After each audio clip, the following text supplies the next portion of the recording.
বগুড়া অঞ্চলে কৃষকের ঘরে ঘরে এখন নতুন ধান, অথচ চালের বাজারে নেই সে স্বস্তির ছোঁয়া, বরং উল্টো পথেই হাঁটছে দাম। আশপাশের জেলায়ও এক সপ্তাহের ব্যবধানে সব ধরনের চালের দাম কেজিতে বেড়েছে 7 থেকে 10 টাকা। এতে দুশ্চিন্তায় নিম্ন আয়ের মানুষ। বগুড়া থেকে বিস্তারিত জানাচ্ছেন আরিফ রহমান।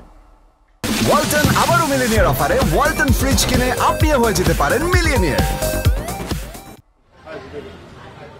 চালের ভরা মৌসুম, হাটবাজারে ধান সরবরাহে ঘাটতি নেই, দামে স্বস্তি ফেরার এ সময়ে সব ধরনের চালের দাম বাড়তির দিকে।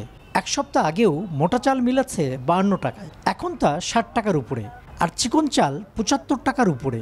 চালের দাম কেজিতে 6 টাকা 7 টাকা বেড়ে গেছে, কিন্তু আমরা স্বল্প আয়ের মানুষ, আমাদের তো দিন আনা দিন খাওয়া। আমরা তো বস্তা কিনতে পারি না, খুচরা 5 সের 10 সের 15 সের পর্যন্ত কিনি। আজকে সেই চাল কত 72 টাকা। এবার ধানের দাম বেশি হওয়ায় চালের দাম বেড়েছে। বাজার মনিটরিং না থাকায় সিন্ডিকেট ব্যবসায়ীরা সুবিধা নিচ্ছে, আর বড় ব্যবসায়ীরা পর্যাপ্ত মজুত করেছে বলে জানান চাল ব্যবসায়ীরা। 64 টাকা চাল নিয়ে যদি 80 টাকা বিক্রি করে তাহলে তো হাই হুতাশ উঠবেই।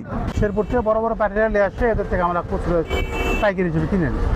আবহাওয়া খারাপ আর ধানের দামটা অত্যাধিক বেশি, এই কারণে চালের দাম একটু বাড়তি। চালের গুলা বেশি দামে ধান কিনতেছে এবং এই ধান কিনা সেদ্ধ শুকানোর প্রবলেমে অটোমেলালার এই সুযোগটা নিচ্ছে। চালের বাজার নিয়ন্ত্রণে উদ্যোগ নেওয়া হচ্ছে, জানান জেলা খাদ্য কর্মকর্তা। যেখানে আমাদের সরকার নির্ধারিত এর বাইরে মজুদ আসে, সেখানে আমরা জরিমানা কিংবা তাদেরকে সচেতন সবকিছু করছি।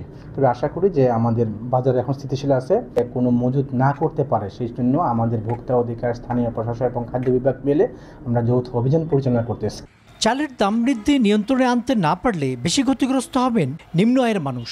সরকারের বাজার মনিটরিং জোরদারের দাবি তাদের।